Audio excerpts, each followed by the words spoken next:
Kita ke informasi pertama dalam segmen Hot News. Kondisi ekonomi kelas menengah di Indonesia nampaknya terbukti mulai tertekan. Hal ini tercermin dari penjualan barang-barang bertahan lama atau durable goods yang anjlok drastis. Hal tersebut disampaikan ekonom senior Hatip Basri. Ia menyebut kondisi ini menimbulkan ancaman serius di balik melemahnya daya beli masyarakat kelas menengah. Hatip memang kerap kali dan telah lama menyoroti secara khusus kondisi kelas menengah. Hatip menyebut kondisi sebagian masyarakat Indonesia yang mulai menggunakan tabungannya untuk konsumsi. Ia mengatakan kondisi ini dialami oleh masyarakat kelas menengah ke bawah Indonesia. Namun pemerintah saat ini baru mengurus golongan miskin melalui pemberian bantuan sosial. Sementara kelas menengah yang daya belinya juga turun tidak mendapatkan perhatian serius. Hatip mengatakan pemerintah Indonesia harus belajar dari peristiwa krisis di Chile yang dijuluki The Chilean Paradox. Chile, negara kaya akan minyak tersebut memang juga berhasil menurunkan kemiskinan dari 53% menjadi 6%. Namun pada Oktober 2019 meletus kerusuhan sosial yang hampir berujung pada revolusi. Kerusuhan tersebut dimotori oleh kelas menengah Chile yang merasa tidak puas dengan pemerintahan. Ia mengatakan dalam beberapa tahun ke depan kelas menengah di Indonesia akan mendominasi penduduk Indonesia dan bahkan bisa mempengaruhi lingkungan politik hingga sosial.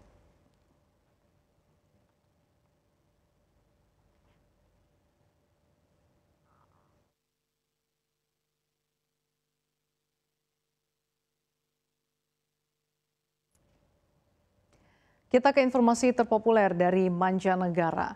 McDonald kembali dilanda kemalangan. Kali ini restoran cepat saji itu terpaksa tutup di Sri Lanka. Gerai-gerai McDonald's di seluruh Sri Lanka tutup mulai Minggu 24 Maret lalu karena tuduhan kasus kebersihan yang buruk. Total sebanyak 12 gerai di negara itu telah ditutup. Perusahaan raksasa makanan cepat saji asal Amerika Serikat tersebut menggugat hukum pemegang waralaba lokal yaitu Evans atas tuduhan kebersihan yang buruk tidak memenuhi standar internasional. Pengadilan Tinggi Komersial di ibu kota Colombo kemudian memerintahkan penutupan gerai-gerai McD di Sri Lanka sampai 4 April 2024. Juru bicara mitra lokal Evans menolak untuk berkomentar. Namun media lokal melaporkan bahwa McDonald's mengajukan gugatan terhadap Evans atas tuduhan kebersihan yang buruk tersebut. Diketahui McDonald's pertama kali buka di Sri Lanka tahun 1998.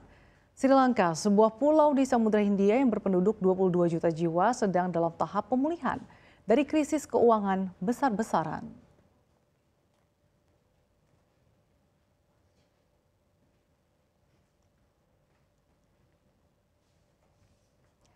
Kita ke informasi terpopuler lainnya di cnbcindonesia.com. Dewan Keamanan Perserikatan Bangsa-Bangsa pada 25 Maret lalu telah resmi meloloskan resolusi menuntut gencatan senjata segera di Gaza selama Ramadan. Ini merupakan pertama kalinya forum itu meloloskan resolusi semacam ini setelah sebelumnya selalu mendapat veto Amerika Serikat.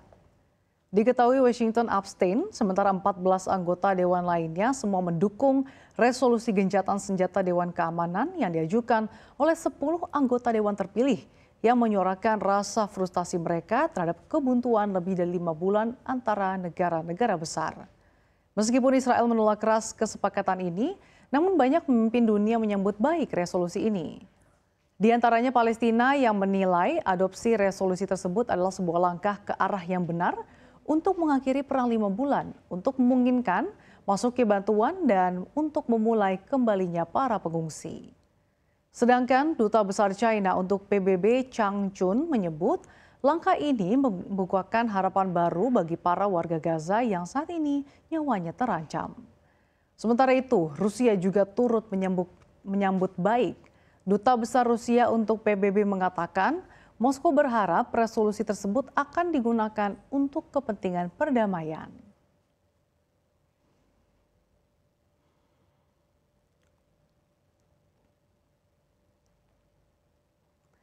Kita bergeser ke informasi yang terakhir. Kondisi perekonomian Kuba saat ini terus memburuk.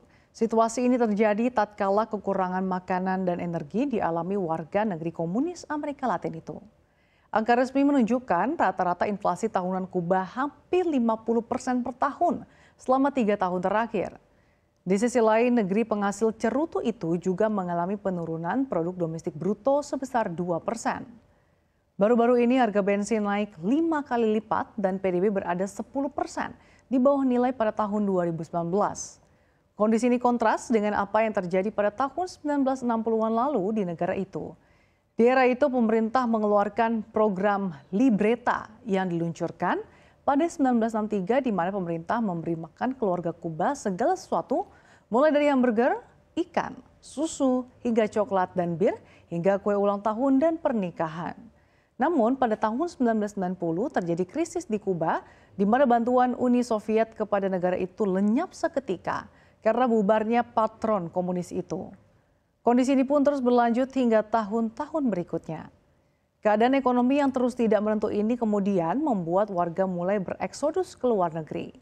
Dalam 2 tahun terakhir terjadi eksodus hampir 1,5 juta warga Kuba ke Amerika Serikat, sementara ribuan lainnya menuju Eropa.